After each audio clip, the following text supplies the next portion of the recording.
আজকে কিন্তু দুনিয়াটা সেভাবে বদলে গেছে। আমরা এখন বাংলাদেশে বসে গণতান্ত্রিক আন্দোলনের কথা বলছি, কারণ রাষ্ট্র ব্যবস্থার ধারণা পাল্টে গেছে। এখন আমি কল্যাণ রাষ্ট্রের যে কথাটি বলছিলাম, যে আজকে যখন করোনার সময় গোটা দুনিয়াতে লকডাউন দেওয়া হলো, মানুষ ঘরে বসে খাবে কি? ইউরোপ আমেরিকাতে তখন তারা তাদের নাগরিকদের বলল, আপনারা ঘরে থাকবেন, প্রত্যেকের ঘরে ঘরে খাবার পৌঁছে দেওয়া হবে। কিভাবে? প্রত্যেকের ব্যাংক অ্যাকাউন্ট আছে, আইডি কার্ড আছে, এটা সরকারের কাছে আছে। তাদের ব্যাংকে মাসের শেষে নির্দিষ্ট পরিমাণে টাকা সরকারের ফান্ড থেকে জমা হয়ে গেল।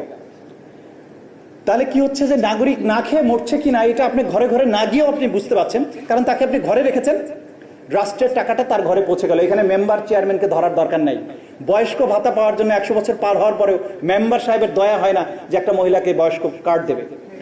আপনি ওই কল্যাণ রাষ্ট্রে যদি আপনি ডিসেবল হন, আপনি যদি চাকরি না থাকে, জবলেস হন, শুধু রিপোর্ট করবেন যে আমার চাকরি নাই, তাহলে একটা নির্দিষ্ট পরিমাণের ভাতা রাষ্ট্র থেকে আপনার ব্যাংকের অ্যাকাউন্টে জমা হয়ে যাবে। তাহলে এইটা কি ইসলামের ওই ধারণার সাথে একই রকম হয় না? নিশ্চয়ই হয়। এখন আজকে যারা আমরা ইসলামী রাজনীতি করছি, আমাদের কর্মীদেরকে এটা প্রশিক্ষিত করতে হবে যে কল্যাণ রাষ্ট্র আমরা কিভাবে বাস্তবায়ন করব।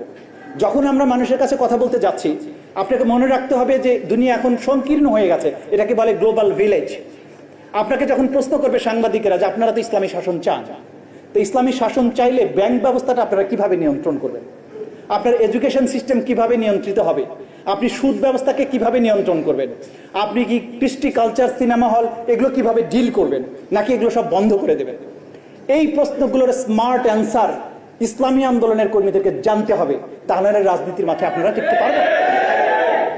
দুনিয়ার স্মার্টেস্ট পিপল হচ্ছে মুসলিমরা, কিন্তু আপনি যদি এই বিষয়ে সচেতন না হন, আপনি যদি এই জিনিসটা বুঝতে না পারেন, তাহলে দুনিয়া শাসন করা আমাদের পক্ষে সম্ভব হবে না, এটা আমাদেরকে বুঝতে হবে। সুতরাং আজকে আমি ভিন্ন সুরেই আপনাদেরকে বলছি।